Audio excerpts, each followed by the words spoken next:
Ahojte, vítam vás pri mojom vlogu, v ktorom vám ukážem výlet do Neptúnovej jaskyne v Sardínii.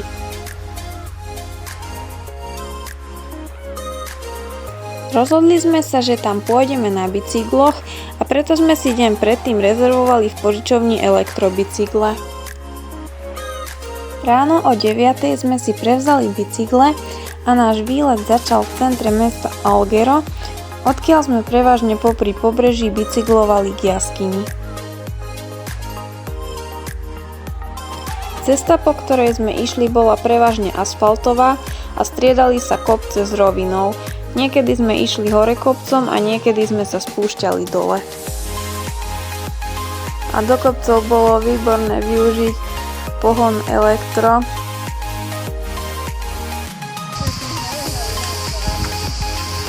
Však aj to bol. Choď, lebo však ty pridaj, však mne samé ide ten bicykel a ty nevieš pridať. Ja kamerujem, vieš? Aby si mala dať čo do záberoch.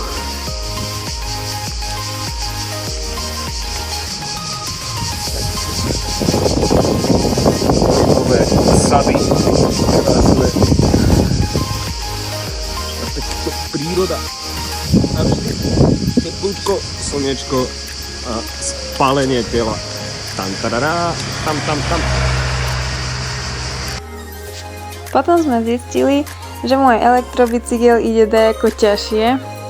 Ako neišiel tak dobre ako ten priateľov, tak sme si ich vymenili. Niekedy sme zastavili aj takto pri výhľadoch a pozreli sme si ich.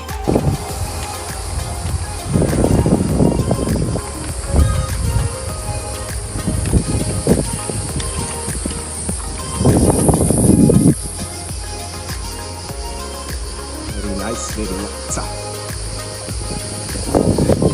Cikády pod švírikajú, či čo to robia.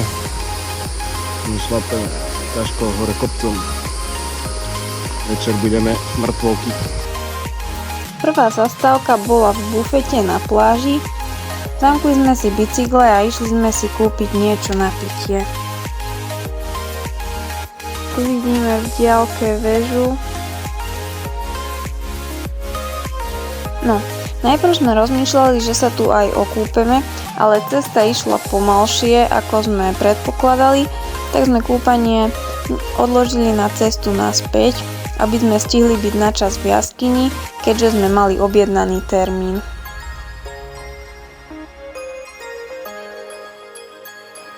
Tu už prichádzame na pláž, ktorá sa volá Tramarigliova pláž.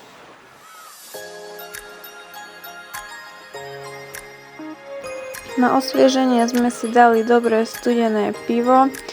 Ja som si dala Radler. Ich značka sardinského piva je toto Ichmusa. Tu môžeme vidieť ceny v bufete. Príklad, klasická káva za €50, čiže ceny lacnejšie ako na Slovensku, čo sa týka kávy. Vlogujeme, šlapeme 18 km hore kopec. A je tak 10.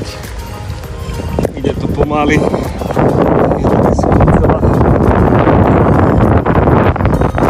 Keď sa vám nechce zrovna krckať.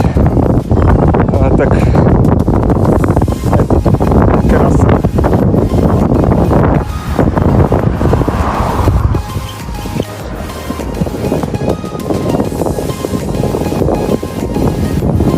Cesta strasti plná.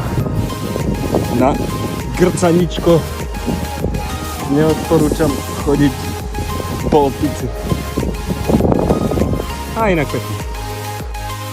Ďalej cesta bola už prevažne hore kopcom, ale teda naskytli sa aj krajšie výhľady. A tu sa už konečne nachádzame hore pred vstupom do jaskyne. Prišli sme o 1:00 a keďže vstup sme mali zakúpený na 1:30, tak sme ešte mali čas si tu hore oddychnúť. Dali sme si Radler a kochali sme sa týmito nádhernými výhľadmi. Po týchto schodoch pôjdeme potom do jaskyne.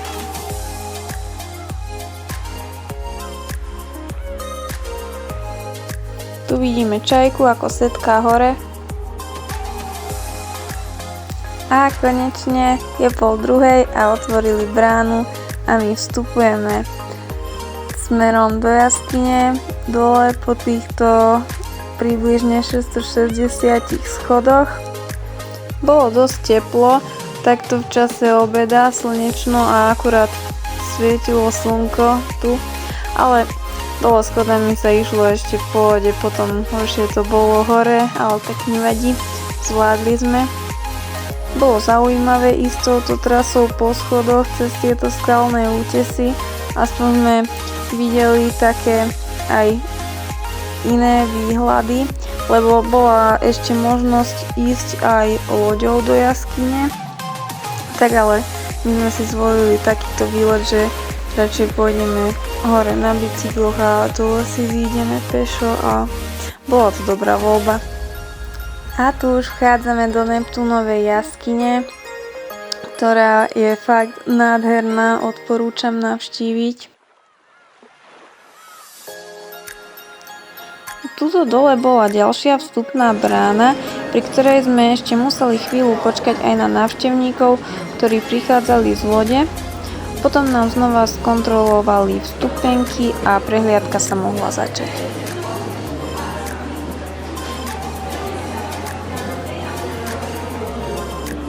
Neptuniaková jaskyňa, 40 minút prehliadka, môžeme kouřit, žiadne dyky.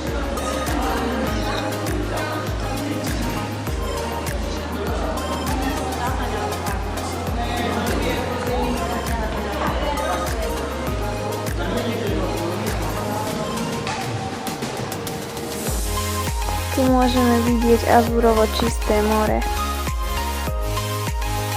Jaskyňa sa originál nazýva Grotta di Nettuno a patrí medzi jedny z najväčších jaskyň v Taliansku.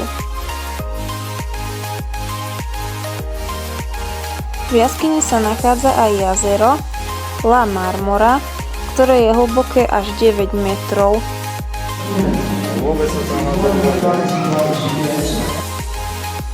Jazero bolo kryštálovo čisté, priezračné, takže sme videli až na dno a boli tam nahádzané teda drobné mince, čo sa tam hádzali ako pre šťastie. V strede jazera stojí stalagmit. Je to stojací kvapel rastúci z jaskinného dna. V jaskyni sa nachádzajú aj visiace kvaple, čiže stalaktity.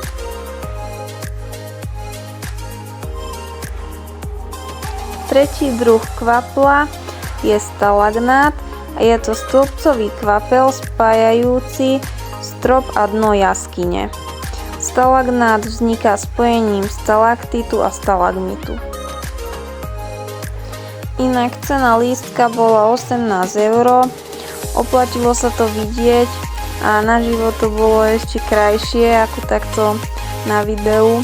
A odporúčam určite navštíviť, keď budete na Sardínii, tak tento výlet nevynechajte, pretože stojí za to. Jaskyňa bola objavená v 18. storočí rybármi a je považovaná za najväčšiu podmorskú jaskyňu v Stredozemnom mori. Jaskyňa je pomenovaná po Neptúnovi, rímskom bohovi mora.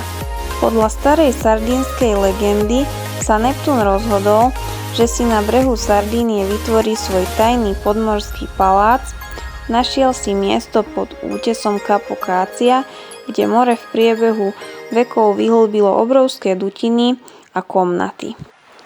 Tam vraj postavil svoj trón a obklopil sa morskými pannami, rybami a inými bytostiami z hlbín.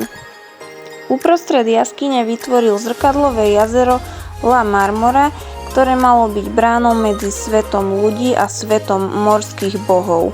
Keď bol Neptún nahnevaný, voda v jazere vraj začala stúpať a burácať a keď bol spokojný, bola hladina pokojná a leskla sa ako sklo. Niektoré legendy hovoria, že ľudia, ktorí sa odvážili zostúpiť do jaskyne bez dovolenia, boli stiahnutí do hĺbky mora, aby navždy slúžili v Neptúnovom paláci. Zatiaľ čo ľuďom vstupujúcim s čistým srdcom bolo dopriaté uzrieť Neptúnov trón A to bol obrovský stalagmit pripomínajúci kreslo, ktorý sa v jaskyni nachádza aj teraz. Miesto, kde sa schádza more, svetlo a skala, považovali starí obyvatelia Sardínie za posvätné. Verili, že sa tu zem dotýka kráľovstva bohov mora. Táto výhliadka sa volá Isola di Foradada. To sme už išli z jaskyne dole na bicykloch a potom sme sa cestou zastavili okúpať sa na najbližšej pláži s názvom Dragunára. Tiež tu mali bufet, tak po osviežení v mori sme si dali radlera a pokračovali sme ďalej. Ešte pred odchodom sme stihli vidieť, ako prichádza loď do prístavu. Potom sme bicyklovali ďalej a ešte sme sa rozhodli, že si dáme ďalšiu prestávku na oddych. V polovici cesty sme zahliadli tento krásny borovicový les, kde sme si zložili deky a trocha som sa okúpala, avšak tu už bol ťažší kamenistý prístup do mora, takže trebalo by aj topánky do vody. Potom sme bicyklovali ďalej, odovzdali sme bicykle a ešte sme sa zastavili na Šekeráto. Ďakujem za zhliadnutie a vidíme sa pri ďalšom výlete.